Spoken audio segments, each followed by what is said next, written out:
broadsword. Not as sharp as I'm used to, but I bet it can still take out 3 enemies in one shot.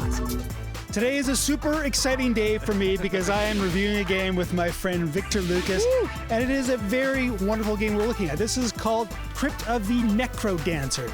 Kind of made me think back on Wayward Souls and how sort of perfect that game felt, and even though it was using this old art style, it just felt like a perfect amalgamation of a bunch of design ideas. It's the same thing here. Yeah. This is a gorgeous experience. You can play it on the Mac, you can play it on the PC, you can play it on a Linux system.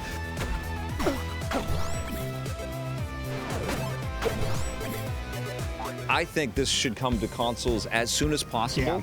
Yeah. Playing it with the little direction pads on a keyboard is a little too claustrophobic for me. Yeah. I bought a controller so I can plug it into the Mac and play it that way. I gotta try much that. better. Yeah, I gotta try that. I've only played with the keyboard, but I love the fact that they've taken what could be kind of a one-trick pony design here and fleshed it out. There's daily challenges you can undertake to see how far you can get versus your friends. Yep. There's this whole loot system. I love when you walk into the room and it's got kind of like the vendor from Zelda type of guy, but he's singing along to the beat of the music. It's incredible, and I think that's probably the best part of the game is that the music works so unbelievably well. You're literally like one of those guys from Saturday Night Live as you're playing the game. You're doing one of this for the whole thing, and the other thing is you can add your own custom music into the game. So many smarts went into this thing. It's ridiculous. Every level's got a song that's got a different beats per minute, kind of a different beat, different tempo. But yeah, you can throw your own tracks in there. It's a great RPG, and it's a great rhythm game, and somehow they work together. And it's a great fusion of these unbelievably fantastic, tried and true concepts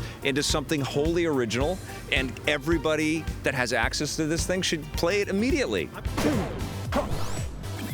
I would love to know how they were sitting around the kitchen table coming up with this. It's talking to Pete about it. How do you think to fuse a roguelike RPG with a rhythm game? And I don't know, it turned out well. I want this to be on mobile, you know? I want this to be so pervasive and so accessible. And if you're a fan of this thing, do the game a favor and tweet about it and talk to your friends about it. Get more people playing originality like this. This is a sensational title. What are you going to give it? I'm going to give Crypt of the NecroDancer an 8.5. I'm going way higher. I'm giving this a 10. I'm just blown away by its originality and Steve's dance moves.